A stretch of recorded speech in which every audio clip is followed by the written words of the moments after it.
भगवत धर्मानुरागियों, आज पूर्णिमा के पावन अवसर पर आज सभी अपने आश्रम में उपस्थित हुए हैं। आप सबको हृदय की गहराइयों से राम राम। आज की पूर्णिमा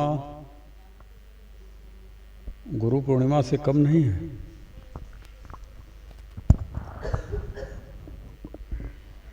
आज की पूर्णिमा में गुरु मिला हुआ है।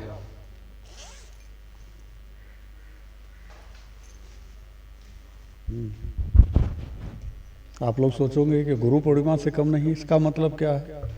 तो जिस पूर्णिमा में गुरु मिल जाए उस पूर्णिमा का महत्व तो बहुत बढ़ जाता है। तो आज की पूर्णिमा में गुरु मिला।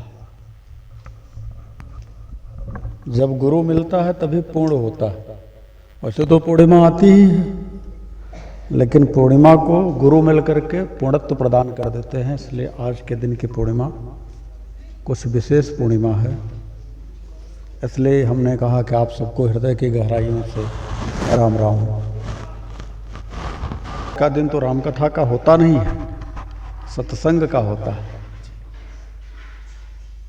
तो ऐसा हम करते हैं कि सत्संग में राम कथा भी मिल जाए, राम कथा में सत्संग मिल जाए। तो मेरे ख्याल से हम थोड़ा थोड़ा दोनों का रस ले लेंगे। रसास्वादन करना है तो अगर दोनों का मिल जाए एक साथ में तो उसका आनंद कुछ और हो जाता है। तो आज की पूर्णिमा जो पूर्णत्व प्रदान करती है, कर रही है, आप सबके हृदय भवन में भगवान के नाम रूप का जो भाव प्रकट कर रही है, उस पूर्णिमा के लिए हम आप लोगों से यही कहेंगे कि आज की पूर्णिमा पूर्णत्व को ही प्रदान करती है तो बात ठीक है, लेकिन इस महीने के बाद से जो महीना चलेगा हम लोगों का, वो महीना हम लोगों के जीवन में साल भर में आता तो एक ही बार है। अगला एक एक महीना जो है वो सब ऐसे महीने हैं, 3 महीने मिल करके। हाँ, 3 महीने ऐसे हैं जिसमें हम अपने पापों का प्रायश्चित करते हैं। और इसीलिए गोस्वामी तुलसीदास जी ने भी कहा कि माघ मकर रवि गति। भगवान की व्यवस्था में जब रामचरितमानस की रचना होने लगी तो ये बात तुलसीदास ने कहा कि माघ मकर रवि गति जब हुई, तीर्थ राज ऐसा कुछ है रामचरितमानस की, तीर्थ सकल आवत है सोई, ऐसा कुछ है। कुल मिला जुला करके कि हमारा जो जीवन है उसमें ये 3 महीना माघ और अगहन और पूस, ये पौष अगहन और माघ, ये महीना हम लोगों के लिए जो बनाया गया है, खास करके माघ महीने में और अगहन के महीने में, इन दोनों महीने में स्नान, ध्यान और दान, इन तीनों का महत्व है। इसलिए इन महीनों में जब आप स्नान करने के लिए गंगा में जाते हैं तो वहाँ गंगा के किनारे कुछ लोग बैठे रहते हैं, तो उनको आप दान करते हैं। और दान में यह भी बताया गया है कि तिल का दान, काले तिल का भी दान किया जाता है। इस तरह से दान की भी प्रक्रिया है। तो दान में तो बहुत सारी चीज़ें दान की जाती हैं, लेकिन तिल का भी बहुत विशेष महत्व है। तिल के दान करने से आपके ऊपर आने वाली जो बाधाएं हैं वो आती तो हैं, लेकिन उसका जो स्पीड होती है, उसका जो गति होती है, थोड़ी कम हो जाती है। इसलिए तिल का दान जरूर करना चाहिए। और सबसे महत्वपूर्ण बात है कि ये जो 3 महीने हैं उसमें जो 2 महीना है अगहन और माघ, इन 2 महीनों में यदि गंगा स्नान हो जाता है तो बहुत अच्छी बात है। यदि संभव हो सके तो जरूर करिए, नहीं संभव हो सकता है तो गंगा जी को ले करके आइए अपने यहाँ। लेकिन उनको ले आकर के जब आप अपने यहाँ रखें तो उनका भी एक विधान है, ये विधान बहुत जानना जरूरी है। हम लोग क्या करते हैं, कहलाने के लिए सनातनी हैं, लेकिन काम सब उल्टा सीधा करते हैं, कभी कोई अच्छे से काम नहीं कर पाते। देखिए, गंगा जल की पवित्रता कब तक है, जब आप उसे किसी बाल्टी में अगर गंगा जल पहले आप 1 बूंद छोड़ दीजिए, 10 बूंद छोड़ दीजिए, और इसके बाद तब जल डालिए, तब पानी डालिए।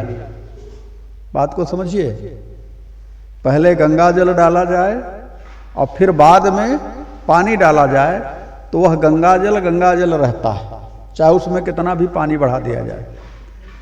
लेकिन यदि पानी में गंगा जल डाल दिया गया तो वारुड़ी हो जाता। वारुड़ी मतलब मदिरा हो जाता, दोष लगता है।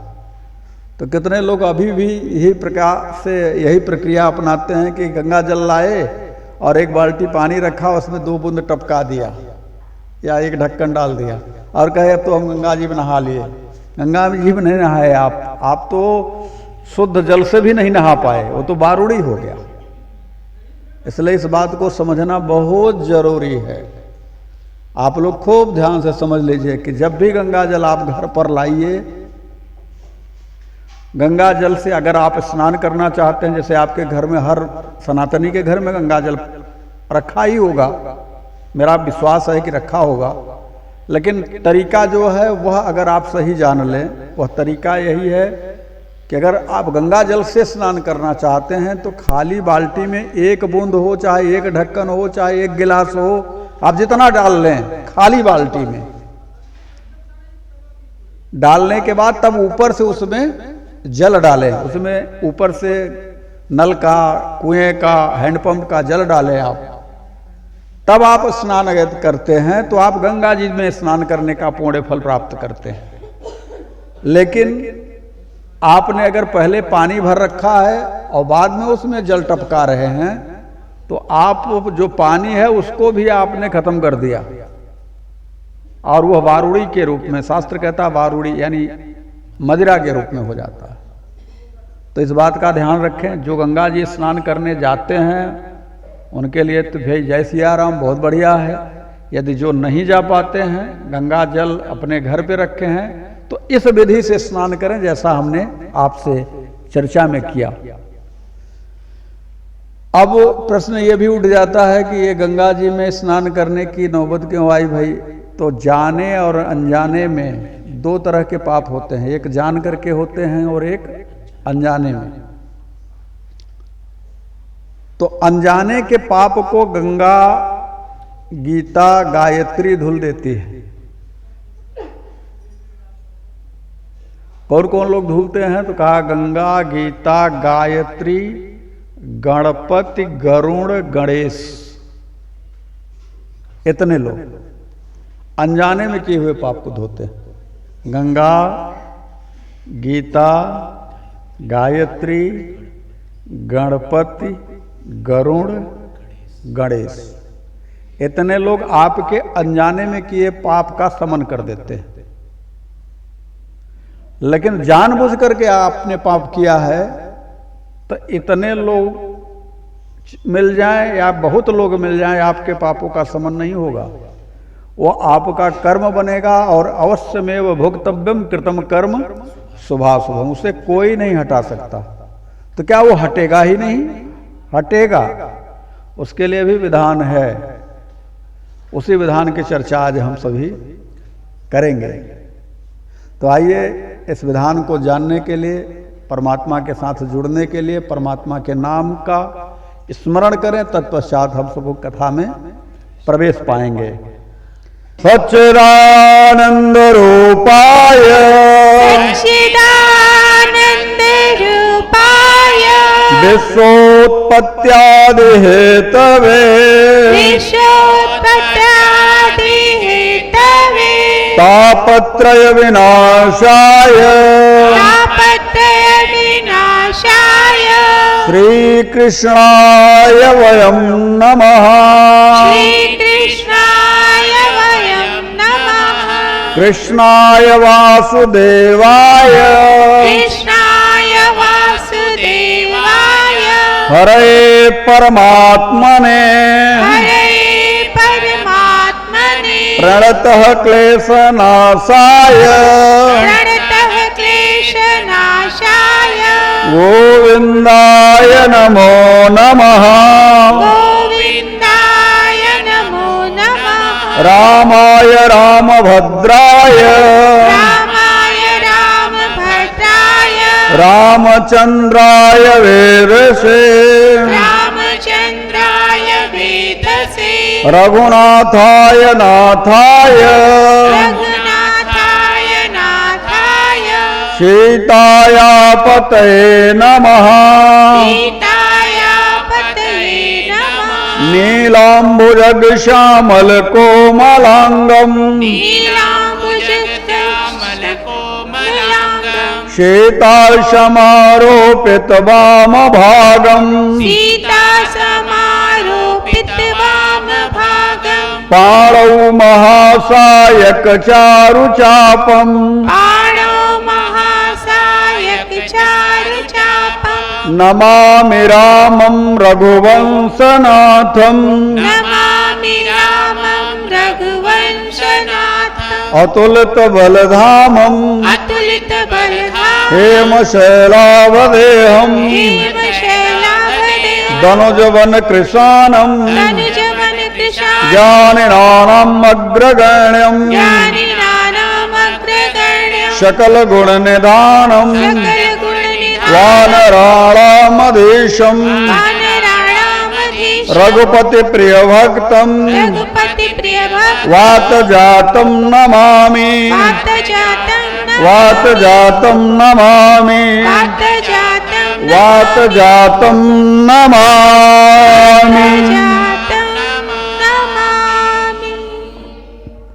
हे गोविंद हे गोविंद हे मधुसूदन हे मधुसूदन हे मुरलीधर हे मुरलीधर हे राघव हे राघव हे मेरे राम हे मेरे राम मुझे अपना बना लो प्रभु मैं आपका ही हूँ प्रभु मैं आपका ही हूँ जन्मों से भटका हूँ प्रभु जन्मों से भटका मुझे अपना बना लो प्रभु मुझे अपना बना लो प्रभु मुझे अपना बना लो प्रभु हरि ओम तत्सत। राम भगवत धर्मानुरागियों, ये जो प्रार्थना है हम सबकी कोई साधारण सी प्रार्थना नहीं है।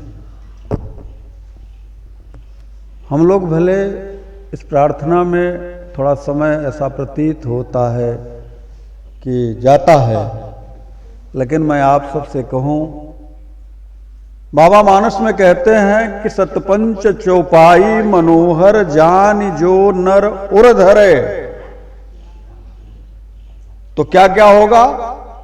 कहा दारुण अविद्या पंच जनित विकार श्री रघुवर हरे। थोड़ी सी बात नहीं है, पंच विकार श्री रघुवर हरे। इसीलिए रामचरितमानस की 5-7 चौपाइयां आपसे गवाई जाती हैं। भागवत महापुराण में एक बात आती है, भागवत के भी चर्चा में संत लोग कहते हैं यदि संभव हो सके तो आप एक श्लोक याद कर लीजिए। क्या होगा इससे? कहा यदि आप एक श्लोक याद कर लेते हैं तो आप गोविंद के प्रिय हो जाते हैं, क्योंकि भगवता प्रोक्तम भागवतम, भगवान का बांग विग्रहमय रूप ही है, शब्द विग्रह रूप ही तो भागवत है। भगवान का शब्द विग्रह रूप ही तो रामचरितमानस है।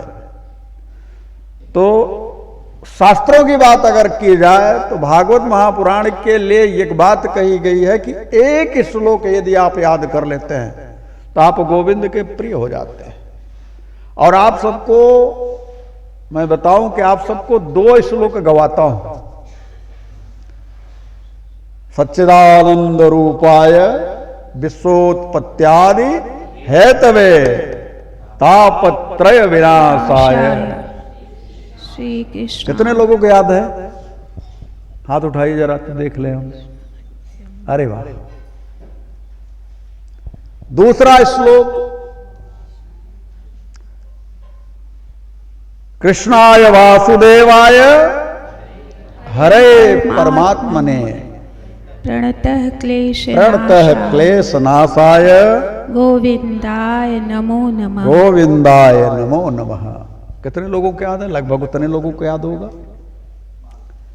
ये तो दोनों बातें भागवत महापुराण की हैं जो कहती हैं कि गोविंद का प्रेम आप उन्हें करें ना करें वो आपसे प्रेम करने लग जाएंगे। ये बात पक्की है।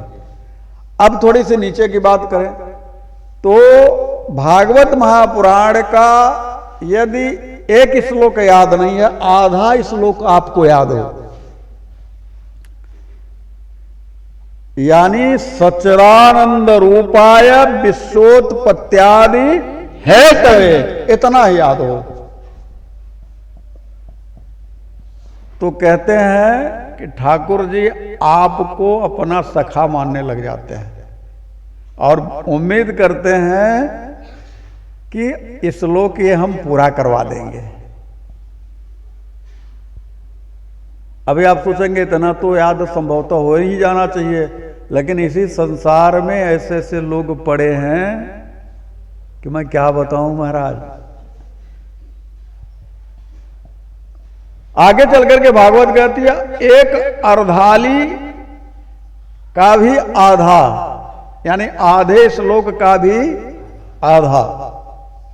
खाली इतना कह दीजिए कि सच्चिदानंद रूपाय, बस, आगे पीछे नहीं कुछ याद रहे, तब भी उस जीवात्मा को भगवान अपना प्रिय बना लेते हैं। यह है श्रीमद् भागवत महापुराण की महान व्यवस्था, जिस व्यवस्था में यदि आप एक बार पढ़ जाएं, एक बार एंट्री मार दें, तो भगवान कहते हैं यद गत्वा न निवर्तन्ते। अब इस प्रार्थना में श्रीमद् भगवद गीता का एक श्लोक जोड़ा जाता है।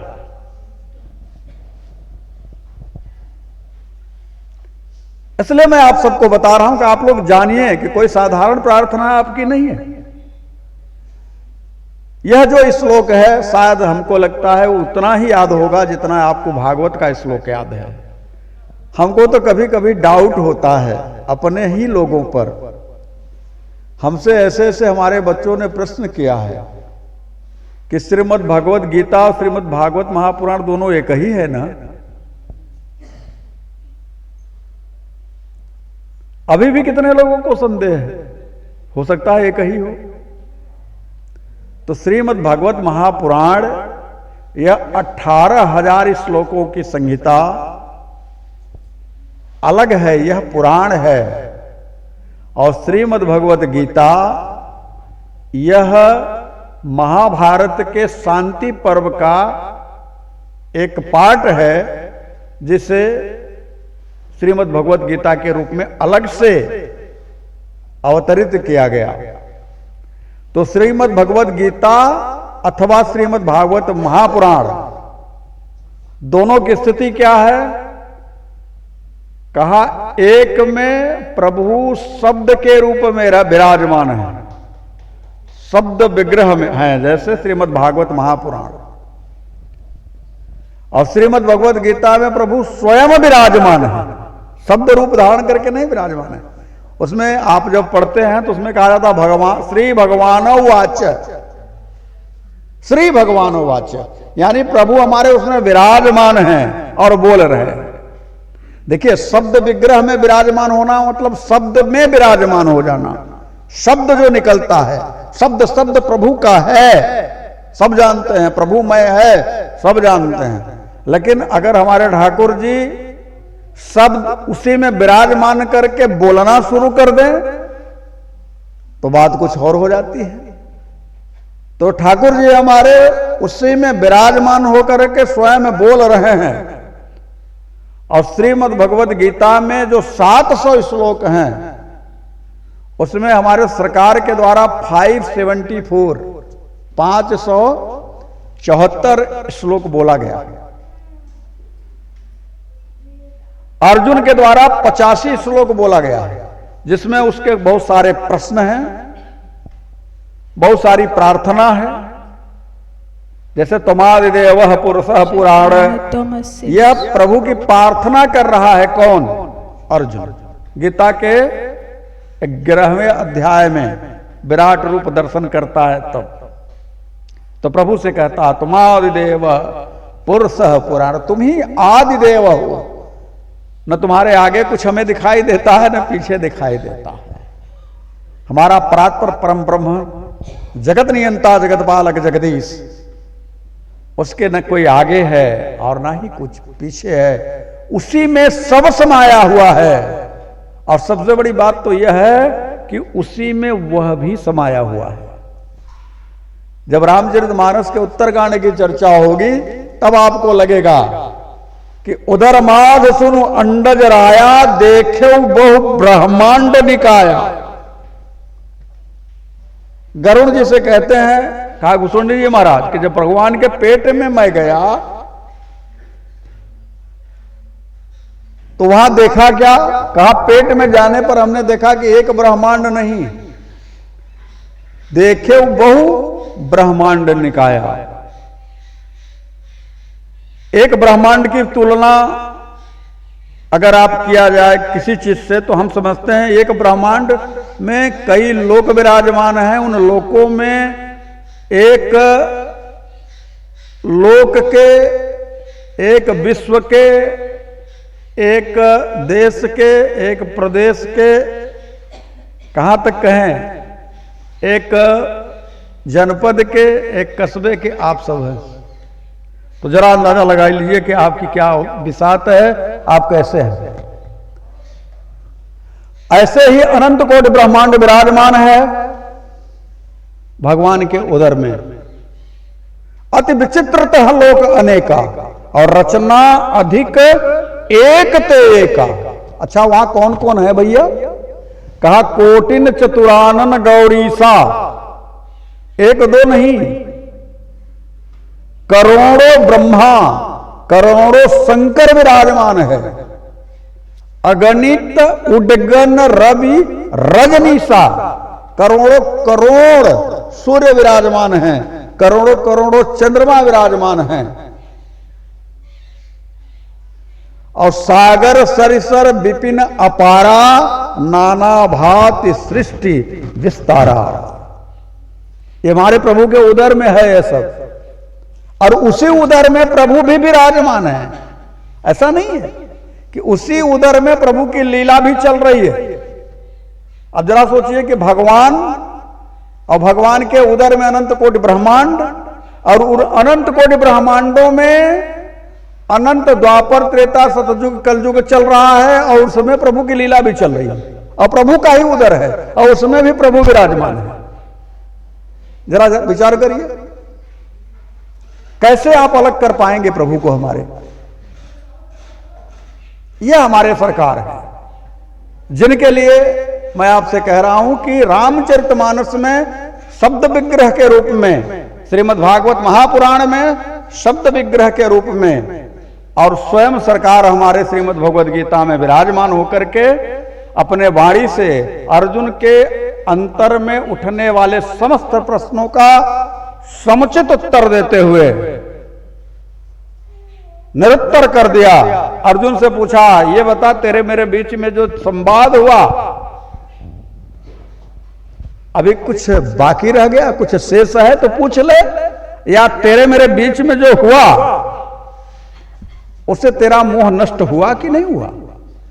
तो अर्जुन कहता है, नष्टो मोह स्मृति लब्ध्वा, मेरी स्मृति आ गई, मैं विस्मृत था। विस्मृत किस चीज का है? अच्छा प्रश्न उठता है कि स्मृति और विस्मृति में भेद क्या है? तो स्मृति कहते हैं जो चीज भूल गया हो उसे याद आ जाए, उसे स्मृति होती है। अब विस्मृति का मतलब जो चीज भूल गया हो। तो जो चीज भूल गया है व्यक्ति, इसका मतलब उसे पहले याद रहा होगा, बाद में भूल गया, कोई व्यक्ति मिला फिर से याद दिला दिया। यही होता है ना। जैसे आप किसी से चर्चा करते समय किसी का नाम भूल जाएं, अब उसका नाम याद नहीं आ रहा है, इसका मतलब याद नहीं आ रहा है, इसके पहले आपको याद था। इससे क्या साबित होता है? इससे यह साबित होता है कि जीव शाश्वत है, परमात्मा का है। अनंत कोटि ब्रह्मांडों में करोड़ों करोड़ों बार उसका आवागमन हो रहा है, और करोड़ों करोड़ों बार करोड़ों करोड़ों लीलाएं उसके द्वारा की जा रही है। वह जीव मनुष्य से लेकर के ब्रह्मा तक, शंकर तक की उपाधि प्राप्त कर लेता है, विष्णु तक बन जाता है, और फिर वही जीव कुकर सुकर की योनि भी प्राप्त कर लेता है अपने कर्मानुसार। तो जीव की जो यह दशा है, इस दशा के कारण वह अपने वास्तविक रूप को भूल जाता है, वास्तविकता को भूल जाता है। तब वो जब भूल जाता है तो संसार के प्रपंच में पड़ जाता है। तब वो कहता है कि हम जो कर रहे हैं वही ठीक है, बाकी का सब बेकार है। यही बात अर्जुन ने भगवान से विषाद योग यानी पहले अध्याय में कही कि हमारे युद्ध करने से लोग मरेंगे, स्त्रियां विधवा हो जाएंगी, युवा स्त्रियां रहेंगी तो बड़ संकर संतानें पैदा होंगी, परिणाम क्या होगा? शाश्वत हम लोगों का नुकसान हो जाएगा, पिंडोदक क्रिया लुप्त हो जाएगी, वगैरह वगैरह इतनी सारी बातें अर्जुन ने करी। लेकिन भगवान ने जब उसके प्रपंच युक्त बातों को सुना तो कहा कुतस्वा कर्मस्मस्मितम विस्मितम उपस्थितम अनार्यजुष्टम अस्वर्गम अकीर्ति कर्म। अर्जुन कुतस्वा कस्मल मिदम, ये अज्ञानतापूर्ण बात क्यों कर रहा है तू? अर्जुन को लगा इतनी बड़ी बड़ी हमने बातें करी और कह रहे हैं कि कुतस्वा कस्मल मिदम, और इतने कह करके भगवान रुक गए होते तो चलो ठीक था। भगवान ने एक सीढ़ी और आगे चढ़ करके बोल दिया, और ऐसा बोला कि उस समय अर्जुन ने अपने आप को पूरी तरह से सरेंडर कर दिया उनकी इस बात पर। भगवान ने कहा, अर्जुन तू इतना ज्ञानी होकर के नपुंसकों जैसी बात करता है। क्लेबम मां स्मगम पार्थ, नपुंसकों जैसी बात करता है। नहीं तत्वम उपपद्यते क्षुद्रम हृदय दुर्बल्यम तत्वोत्तिष्ठ वाह, नपुंसकों जैसी बात करता है।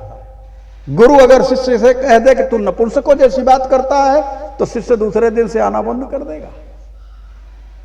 लेकिन अर्जुन तो अर्जुन है, वो कहता है कि कार्पण्य दोषो प्रहत स्वभाव प्रेक्षामि त्वां सत् धर्म समूढ़ चेता यस्य श्रियं निश्चितं ब्रूहि तन्मे शिष्यस्तेहं साधि मां त्वां प्रपन्नम्। मुझे अपना बना लीजिए, मैं अज्ञानता के दोष के कारण वास्तविकता को नहीं जान पाया। यही वास्तविकता जानने के लिए आप अपने आश्रम में पधारे हैं कि आप हैं कौन, आपकी वास्तविक स्थिति क्या है और आप कर क्या रहे हैं। आप जो कर रहे हैं यह आपके लिए जरूरी नहीं है, बल्कि आपके लिए जो शास्त्र का निर्धारण हुआ है वह करना जरूरी है।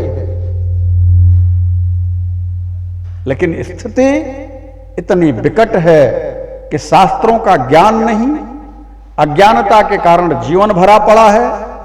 कोई संत अगर मिल भी जाए आपके जीवन में आपको उचित मार्ग बताने के लिए तो उस समय आप सत्संग कम सुनते हैं। अगर पीछे से वोट लगाने का मौका मिल जाए तो नींद भी बड़ी अच्छी आती है। हमने देखा हुआ है महाराज कि अगर ठीक ठाक से बैठने का मौका मिल जाए तो सत्संग के मंडप में बड़ी अच्छी नींद आती है। एक बुढ़िया थी, वो लगातार सत्संग में आती रोज, और आने के बाद पीठ खंभे से लगा लेती जो टेंट लगा हुआ था, और रोज सत्संग जब पूरा हो जाए 3 घंटे का तो जाए और महाराज के पैर छुए, कहे महाराज आपकी बड़ी कृपा, बड़ा अच्छा सत्संग हो रहा है। महाराज जी बड़े प्रसन्न होते कि बुढ़िया जो है हमारे सत्संग से बड़ा प्रभावित है। राम कथा हो रही थी, 9वें दिन जब राम कथा पूर्ण होने को हुई तो बोली बुढ़िया, प्रभु अब कहां आप सत्संग आप करेंगे, इधर कहीं क्षेत्र में करेंगे? तो संत ने सोचा कि बड़ी भावुक माता है ये तो। बोले भैया हमारा सत्संग इतना अच्छा तुमको लगा? बोले महाराज सच तो ये कहूं कि आपका सत्संग हमने सुना ही नहीं है। वो तो आपके मंडप पर जब आकर के बैठती हूं और आप सत्संग सुनाते हैं, उसमें मुझे बड़ी अच्छी नींद आती है। आपको मैं बताऊं कि 2-2 नींद की गोलियां खा करके सोती हूं, तब भी नींद ठीक से नहीं आती, जो नींद आपके 3 घंटे के सत्संग में आती है। इसलिए मैं पूछ रही हूं कि अगल बगल अगर कहीं और सत्संग हो तो हमें बताइएगा, मैं वहां पहुंच जाऊंगा।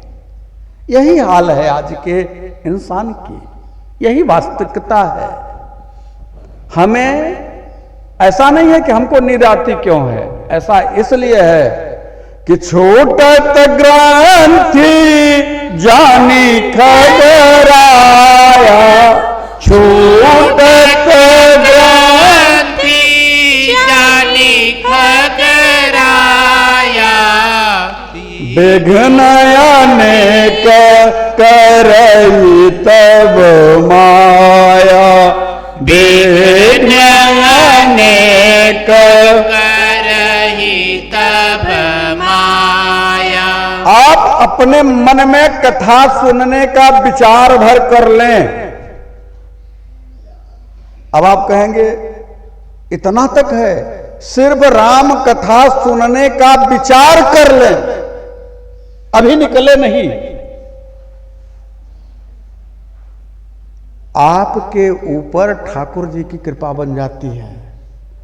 ठाकुर जी आपको प्यार करने लगते हैं कि यह जीवात्मा कथा सुनने के लिए जाने का विचार कर रहा है, और यदि आप चल निकले तो ठाकुर जी प्रतीक्षा करते हैं आपकी कि मेरी कथा सुनने के लिए आ रहा है।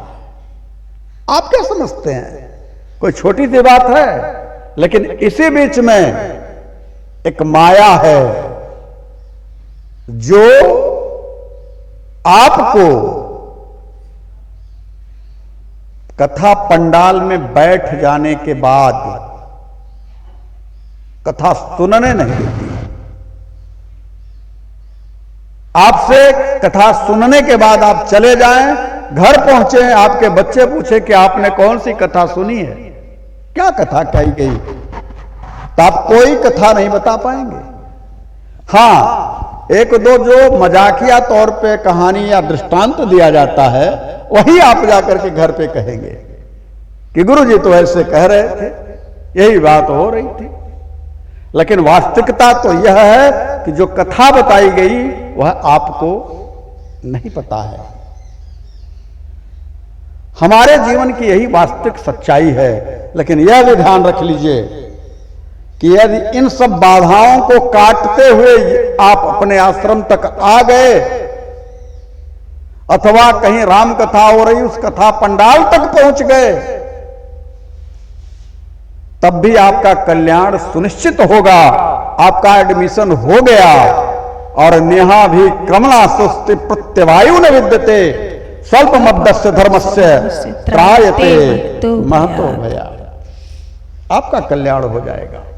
इतना सरल उपाय दिया गया, इससे ज्यादा सरल क्या हो सकता है।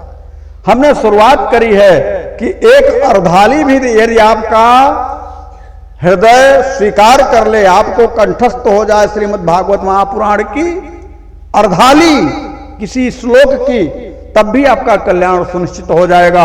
श्रीमद् भगवद गीता का इस श्लोक की अर्धाली भी आपको याद हो जाए तब भी आपका कल्याण सुनिश्चित हो जाएगा। रामचरितमानस के लिए तो गोस्वामी तुलसीदास जी ने स्वयं कहा कि सतपंच चौपाई मनोहर जानी जो नर उर धरे। सतपंच चौपाई जो मनोहर जानी जे नर उर धरे। दारुण विद्या पंच जनित विकार श्री रघुवरे। दारुण अविद्या पंच जनित विकार श्री रघुवर हरे। विश्वास के साथ मैं आपसे कहता हूं, इस राम कथा के पंडाल में आपने अपनी उपस्थिति दर्ज नहीं कराई है, बल्कि स्वयं राघव सरकार के चरण शरण में आपने अपनी उपस्थिति दर्ज करा दी है। ये राम कथा सुनने और वहां तक की यात्रा का फल है। और अगर ठीक से राम कथा उतर जाए तो फिर कहना ही क्या, तब तो कहना क्या। इसलिए राम की कथा को हृदय में हृदयंगम करिए, उतारिए, यथासंभव हो सके प्रश्न पर प्रश्न करिए। अपने से न बन पाए हमसे आकर के करिए, लेकिन निसंकोच होकर के करिए। कभी यह विचार नहीं करिए कि हम प्रश्न करेंगे तो डांट खाएंगे, या कुछ हो गया है हमारे द्वारा प्रश्न कहीं गड़बड़ तो नहीं हो जाएगा। ऐसा कुछ नहीं है। आप बोलिए, आप बोल करके तो देखिए। जिस प्रकार से एक छोटा सा बच्चा एक ही बात को 10 बार अपने माता पिता से बोलता है और उसके माता पिता उसी बात का उत्तर 10 बार देते हैं, उसी प्रकार से एक गुरु आध्यात्मिक यात्रा में चलने वाला, चाहे वह 70 साल का बुजुर्ग ही क्यों न हो, एक गुरु के लिए वो छोटा सा बच्चा होता है। और एक नहीं 10 बार वो प्रश्न करे, ठंडे हृदय से उसका उत्तर उसे प्राप्त होगा किसी गुरु के शरण में यदि है तो। और यह बात तो मैं नहीं कह रहा हूं। और यदि गुरु क्रोधित भी हो जाएं, शाप भी दे दें, तब भी उस जीवात्मा का कल्याण सुनिश्चित हो जाएगा। इसमें दो राय नहीं है, इसमें संदेह नहीं है। इसलिए इस बात का ध्यान रखिए कि राम कथा को सुनिए, सुनिए फिर गुनिए, फिर 4 के बीच में उसकी चर्चा कीजिए। यदि समझ में न आ जाए, कहीं कुछ कठिनाई हो, कहीं कोई प्रश्न उठे और आप उसका उत्तर न दे पाए, तो आप मलाल न करें अपने मन में, आप दुखी न हो, बल्कि आप यह विचार करें कि चलिए हमारे लिए एक प्रश्न बन गया है, अब हम जाकर के इस प्रश्न का उत्तर अपने गुरु भगवान से ले लेंगे। भाई अगर आपको प्रश्न का उत्तर नहीं देने की बात आई, नहीं दे पाए आप, तो आप संकोचित मत होइए। उसका उत्तर आप अपने से अपने गुरु भगवान से जाकर के लीजिए, और फिर अगले से समय लेकर के कि भैया मैं इसका उत्तर आपको कल दे दूंगा, और सहजता पूर्वक उसे उत्तर जाकर के दे दीजिए। कह दीजिए भैया कल के प्रश्न का उत्तर आज मैं आपको लेकर के आया। ये जीवन के आपकी प्रगति का एक सूत्र दे रहा हूं मैं। और जब संकोच करेंगे अध्यात्म में, तो जान लीजिए कि यह अवसर फिर नहीं आने वाला। इस बात का ध्यान रखना। संत कहते हैं कि यह अवसर फिर नहीं आने वाला, सत्संग करो, सत्संग करो। यह अवसर फिर नहीं आने वाला, सत्संग करो, सत्संग करो। जीवन की एक सच्चाई जान लीजिए आप, और वह सच्चाई यह है कि जो आपको पंचभौतिक के मानव का शरीर मिला है ना, इसके लिए देवता भी तरसते हैं। ये देव दुर्लभ मानव शरीर मिला है, यह सत्कर्म करने के लिए मिला है, यह डायरेक्ट परमात्मा से मिलने के लिए मिला है आपको। यही एक ऐसा माध्यम है जिससे आप प्रभु से डायरेक्ट अटैच हो जाएंगे, डायरेक्ट। बस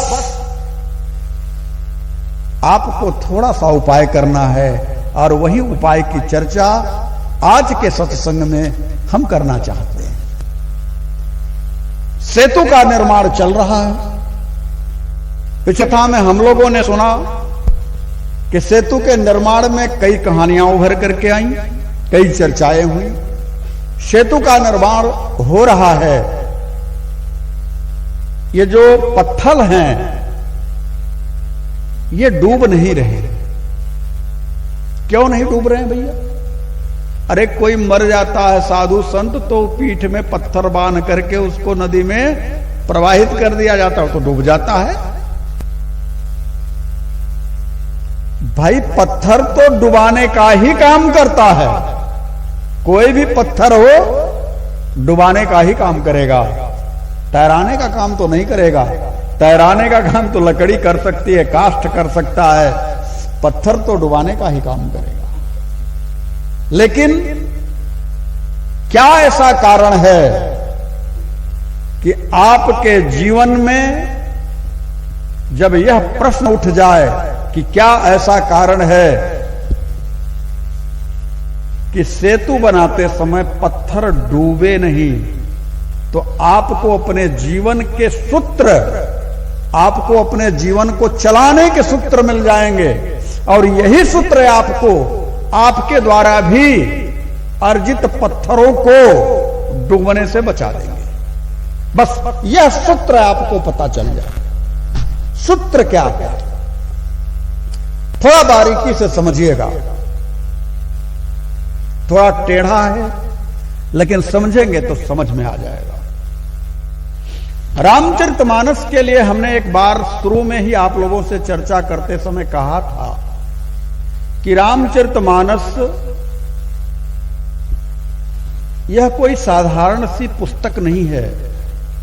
आज भी हमने कहा यह हरि का वांग्मय विग्रह स्वरूप है। तो इसे समझना हो तो इसे समझने के लिए पहले गुरु के चरणों से प्रीति होनी चाहिए। यह रामचरितमानस 20% सिर्फ 20% बाहर का दृष्टांत दे करके, बाहरी आवरण का चोला पहना करके यह रचा गया है, और 80% जो इसकी चर्चा है वह मानस की है, यानी आपके मन के अंतराल की है। यह राम का चरित्र है लेकिन कहां पर है? मन के अंदर में है, मानस में है। रच महेश निज मानस राखा, इस बात को समझना जरूरी है। तो आप समझ लेंगे, आपके जीवन में आपको परमात्मा से मिलने का सूत्र मिल जाएगा। हालांकि यह बात मैं पिछले 15 सालों से लगातार कह रहा हूं, उसी की चर्चा आज मैं फिर से करने जा रहा हूं। यह जो आपका पत्थर जो तैर रहा है, पत्थर कभी तैरता नहीं, पत्थर डुबाने का काम करता है। यह पत्थर क्या है? कहा जीवात्मा का कर्म ही पत्थर है। कर्म पत्थर है। जैसा कर्म करोगे फल देगा भगवान। यह है गीता का ज्ञान। ऐसा किसी ने गाना भजन के रूप में गाया। इतना ही नहीं, कर्म के लिए स्वभावतः रामचरितमानस में भी गोस्वामी तुलसीदास जी ने बार बार उल्लेख किया है। जैसे कर्म प्रधान विश्वर चिराखा,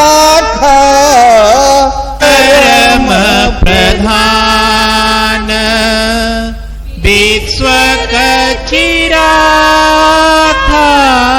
जो करई तासु फल चाखा, जो जस करही तातु फल चाखा। हमारे जीवन में इस बात को बड़ी गहराई से छिपा करके रखी हुई बात को आज मैं खोल रहा हूं। इसको समझ लेना, सब कुछ समझ में आ जाएगा। हमारे जीवन में जो हमारे द्वारा कर्म हो रहा है उसमें दो चीजों की श्रेष्ठता है। उन्हीं दो चीजों के कारण हम कर्म कर रहे हैं।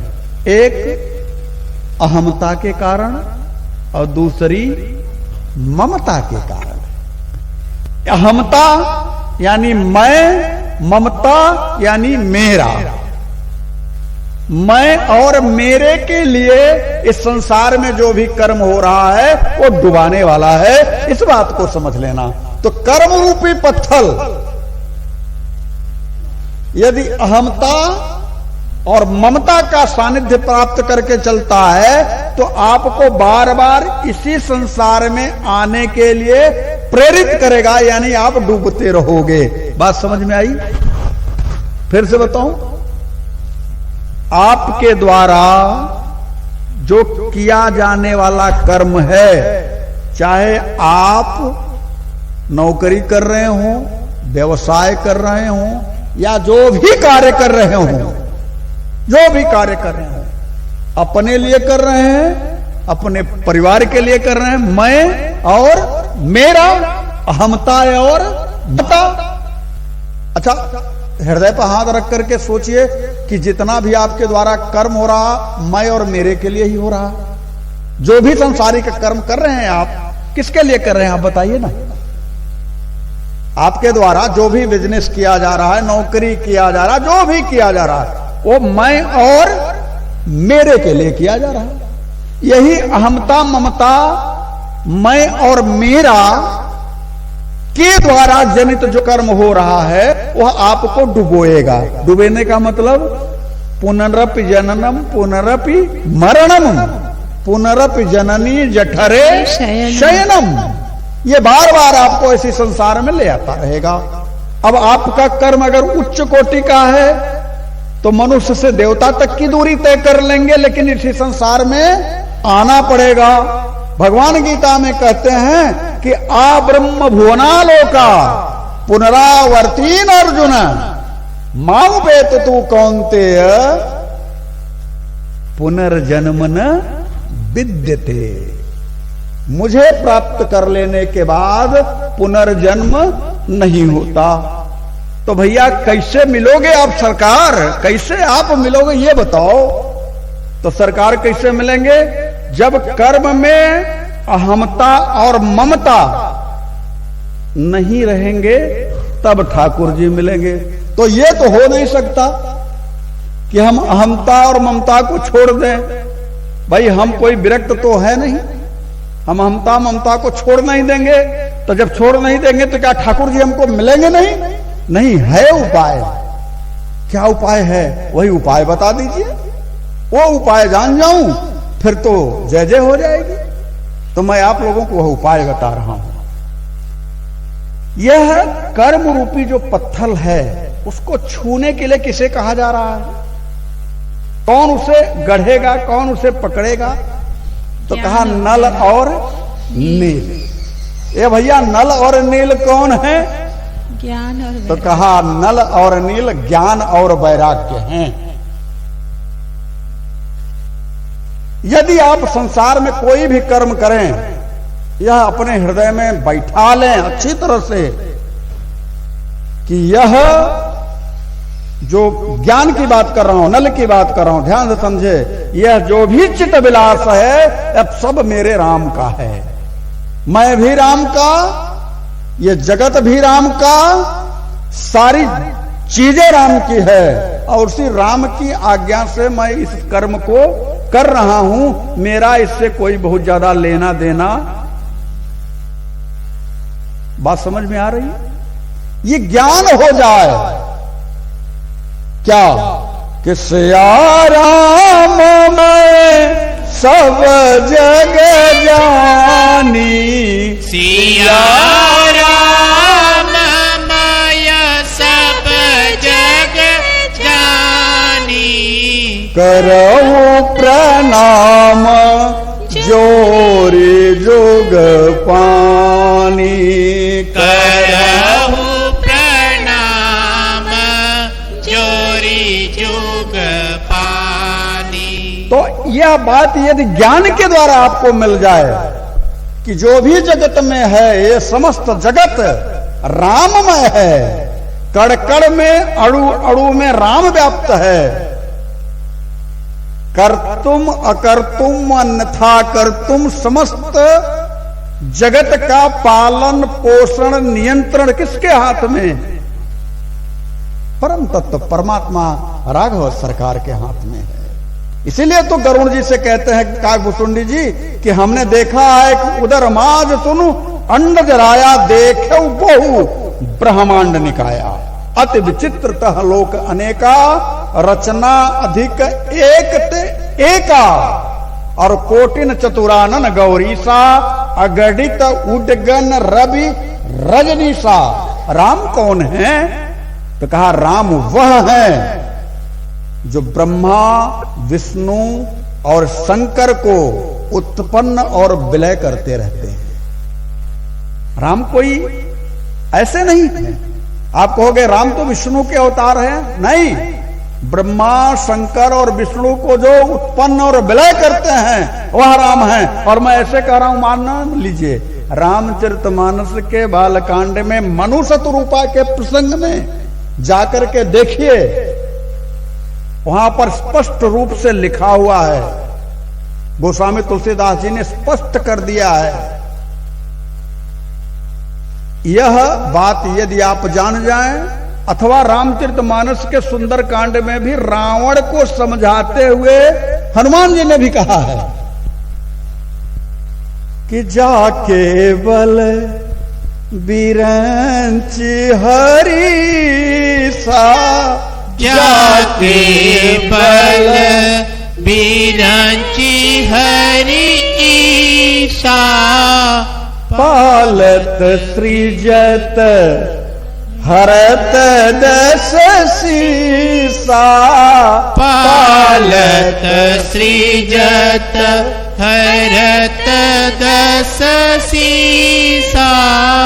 यह बात हनुमान जी ने रावण को समझाई है। और जब मनु शतरूपा भगवान की तपस्या कर रहे थे, भगवान को पाने की तपस्या कर रहे थे, तो आप क्या समझते हैं? हम जो चर्चा कर रहे हैं इसमें स्पष्ट रूप से यह दिखाई दे रहा है कि चाहत किसकी है मनु शतरूपा को? परात्पर परम ब्रह्म की। और बिना चाहत के, बिना बुलाए ब्रह्मा विष्णु और शंकर पधार जा रहे हैं।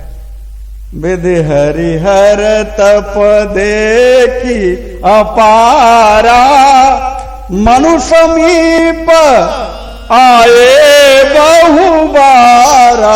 एक बार नहीं आए, अनेकों बार आए। हम जब भैया आपको चाह ही नहीं रहे हैं तो आप दौड़ दौड़ के मेरे पास क्यों आ रहे हो? लेकिन नहीं, विष्णु जी आके कहते हैं विष्णु लोक ले लो, शंकर जी आगे कहते हैं शिवलोक में बैठ जाओ, ब्रह्मा जी आते हैं आओ भैया तुम ही सृष्टि करो, अब छोड़ दो, राम का भजन छोड़ दो, राम की तरफ मत जाओ, हमारे कंठ सूख रहे हैं। विधि हरिहर तप देखी अपारा, मन सबूप पहुंचे बहुवारा। और मांगहु बर बहुभाति लोभाए, अब परम धीर नहीं चलाए। कितनी बार लोभ को आगे बढ़ाया कि बर मांग लो, कुछ तो लो। लेकिन मनु है, शतरूपा है, कुछ नहीं चाहा। कहा आपसे कोई जरूरत नहीं, काहे को आप बार बार आते हो भैया, आपकी हमें जरूरत नहीं है। लेकिन जब सरकार आए और आने के बाद उनकी वाणी कान में मनु शतरूपा की जब पड़ी,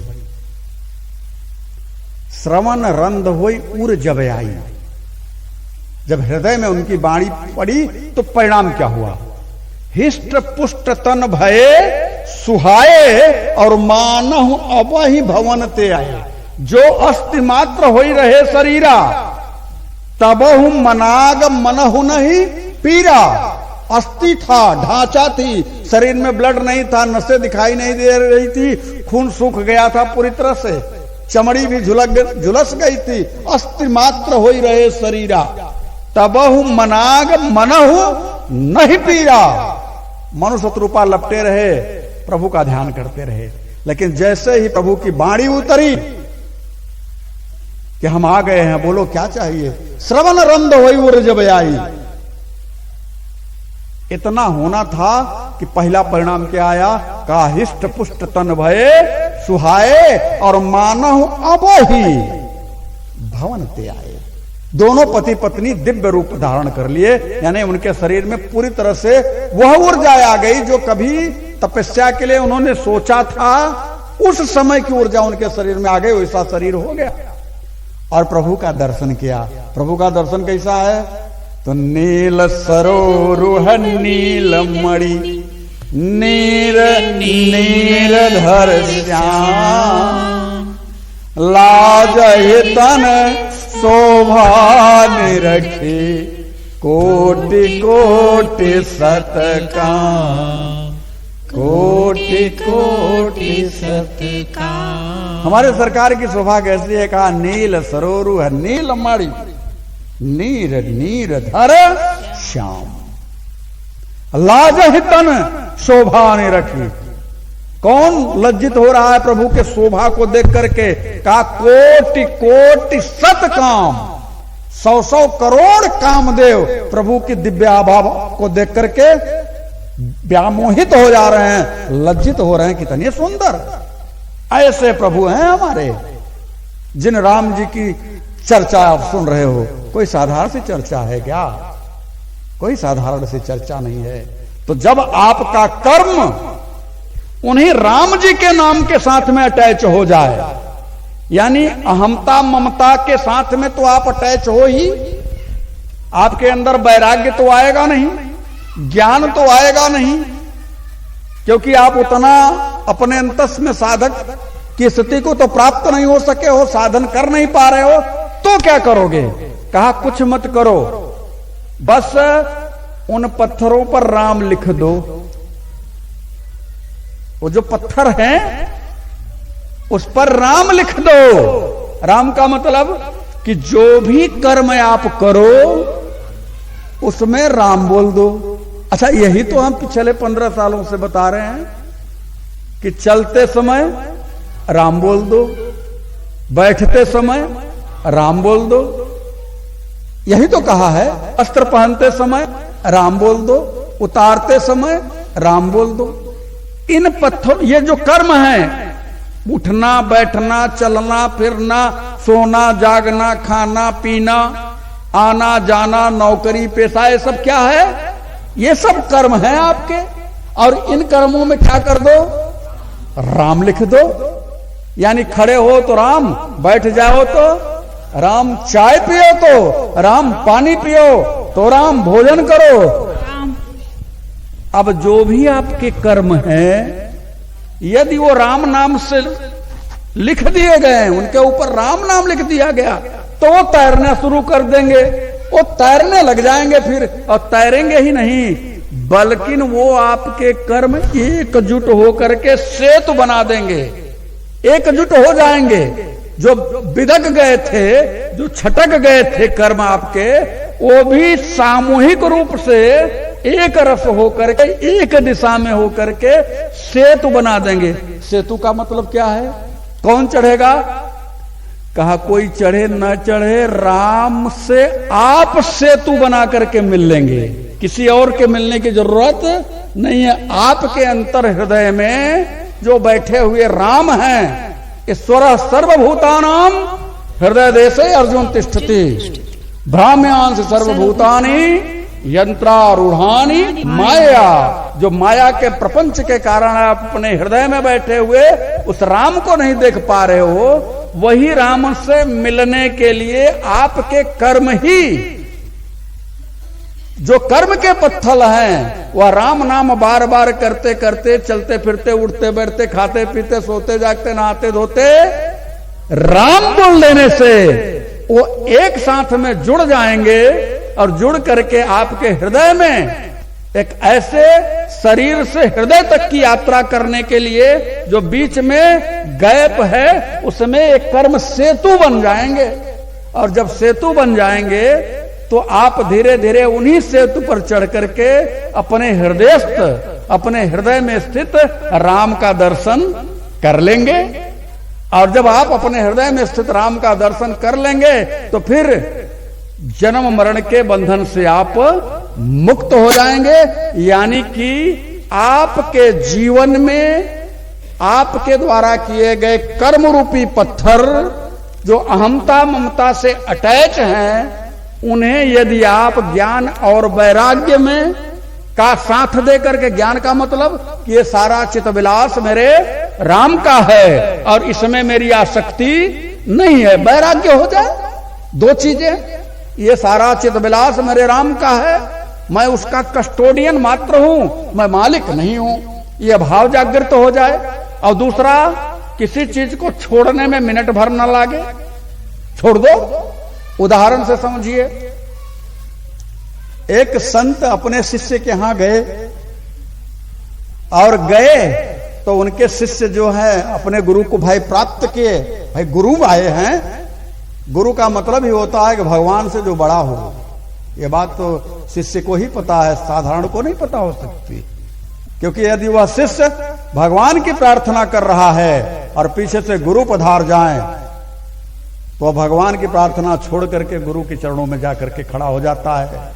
और यह बात गुरु गोविंद दो खड़े काके लागऊ पाए और बलिहारी गुरु आपनो गोविंद दियो बताए। बताया किसने है? गोविंद ने।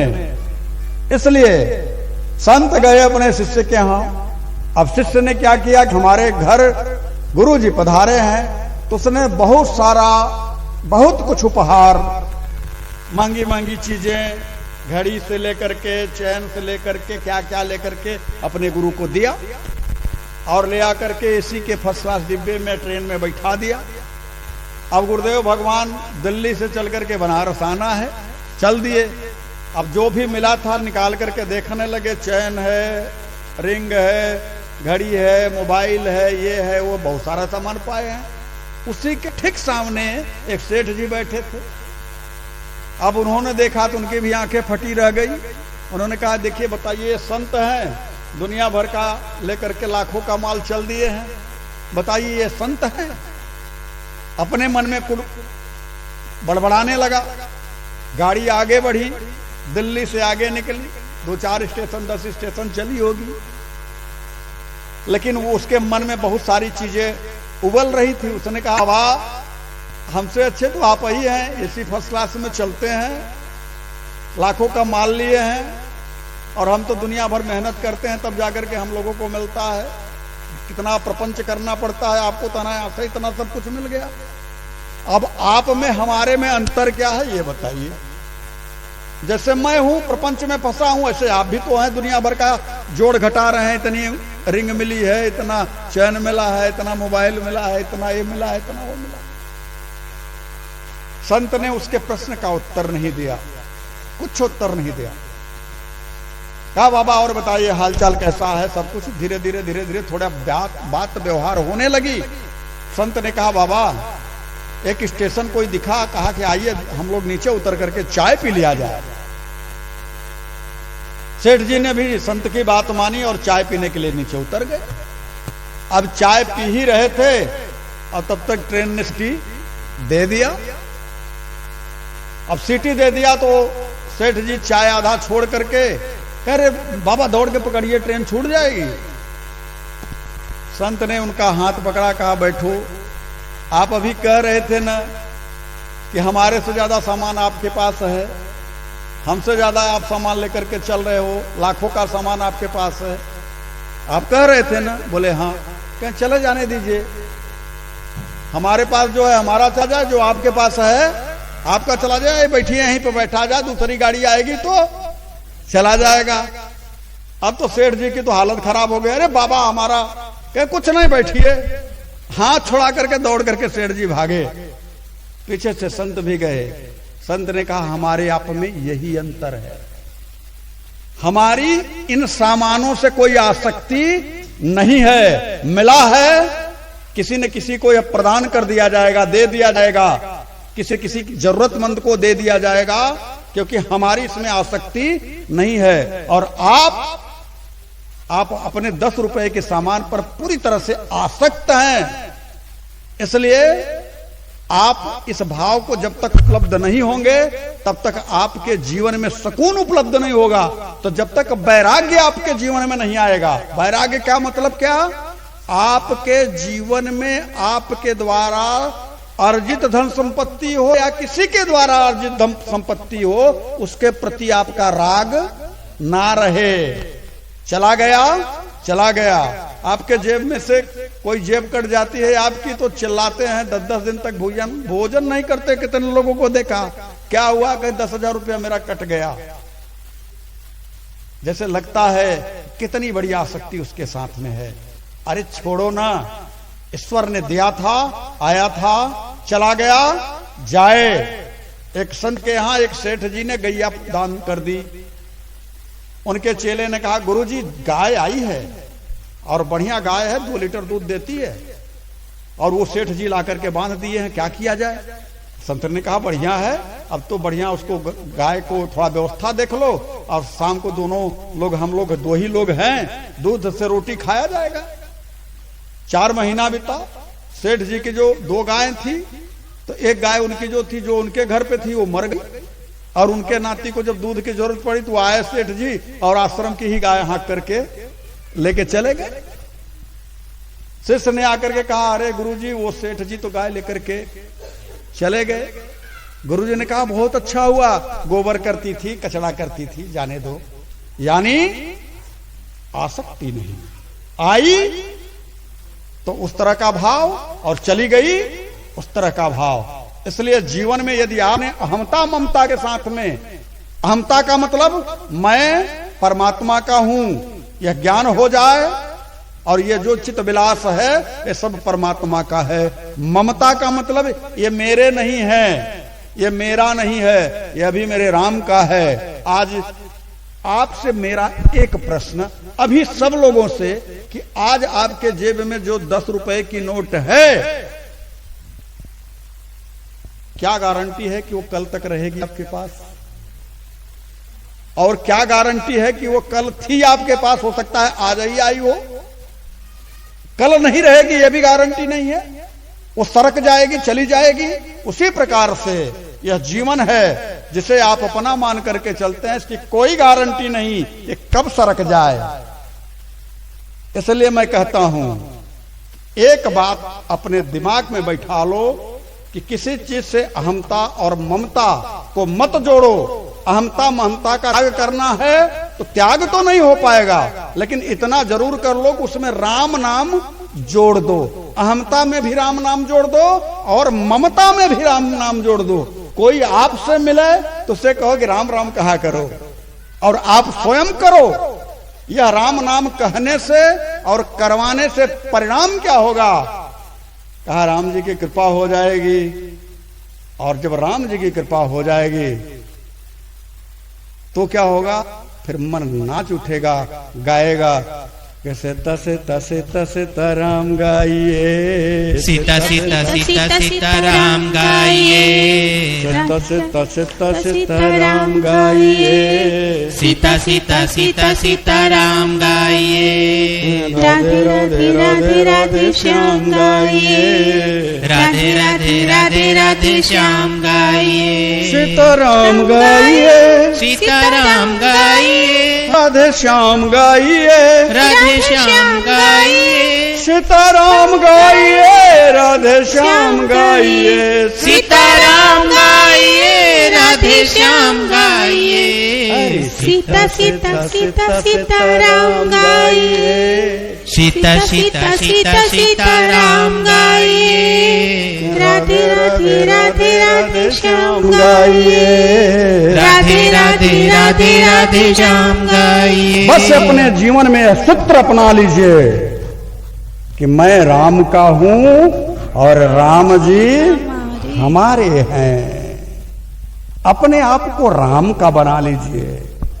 जिस दिन आप राम के बन जाएंगे उस दिन से आप दुनिया के काम के नहीं रहेंगे। ध्यान रखना, जब राम के हो गए तो दुनिया के काम के नहीं रहेंगे। दुनिया वाले तब आपसे धीरे धीरे दूरी बनाना शुरू करेंगे। वो जान जाएंगे कि अब ये हमारे काम का नहीं है। तब किसके काम के हैं आप? अब आप राम जी के काम के हो गए, तो राम जी के काम के होने के लिए आपके अंदर दैन्यता आ गई, आपके अंदर भाव जागृत हो गया, आप राम के हो गए। इसलिए आपके मन में एक भाव उठेगा और वह भाव यह उठेगा कि प्रभु मौसम दीनन दीन हित तुम समान रघुवीर, अस विचार रघुवंश मणि, हरहु विषम भवभीर, हरहु विषम भवभीर, कामिहि नारी प्यारी जिमि, लोभ है प्रिय जिम्मेदार, ते मेरे गुनाथ निरंतर, प्रिय लागहु मोहिरा, प्रिय लागहु मोहिरा, अर्थ न धर्मन काम रुचि, गति न चाहो निर्वाण, जन्म जन्म रति राम पद, यह वरदान आन, यह वरदान आन, श्रवण सुजस सुनियाय, प्रभु वंजन भवभीर, त्राहि त्राहि आरति हरण, शरण सुखद रघुवीर, शरण सुखद रघुवीर। भगवत धर्मानुरागियों, आज के रामचरितमानस का प्रसंग, वह भी पूर्णिमा के दिन, वह भी गुरुवार के दिन, गुरुवार और गुरु पूर्णिमा साथ में, और वह भी रामचरितमानस के दिव्य चरित्र का जो आपने श्रवण किया है, जो आपने इस भाव को अपने अंदर में समझा है, आपको आज के प्रसंग का जो सार तत्व है उसमें आपको मैं यही कहना चाहूंगा कि आपको कर्म की प्रधानता बताई गई है। आपका कर्म यदि अहमता ममता के साथ है तो उसमें आप राम नाम का आश्रय ले लीजिए, तो अहमता ममता के साथ जुड़े रहने के बाद भी यदि राम नाम का आश्रय आप लेते हैं तो इस संसार सिंधु से पार होने में आप सामर्थ्यवान हो जाएंगे। प्रभु की कृपा आपके अंदर हो जाएगी और भगवान की कृपा से आप इस संसार समुद्र से पार हो जाएंगे। यही आज के कथा का मूल सार तत्व है। आज की कथा में जो भी परमात्मा की कृपा से पुण्य का लाभ हुआ है, परमात्मा आप सबको प्रदान करें। आप सबका मंगल हो, आप सबका कल्याण हो। भगवान आप सबके हृदय में अहंता ममता को अपने स्तर से राम नाम का आश्रय लेकर के उसका समाधान निकालने की, उसकी व्यवस्था के साथ चलने की प्रभु कृपा करें और आपका जीवन संगीतमय हो, सत्संगमय हो, दिव्य हो। यही प्रभु से मेरी प्रार्थना है। बोले राघवेंद्र सरकार की जय। आज के लिए बस इतना ही। हरि ओम।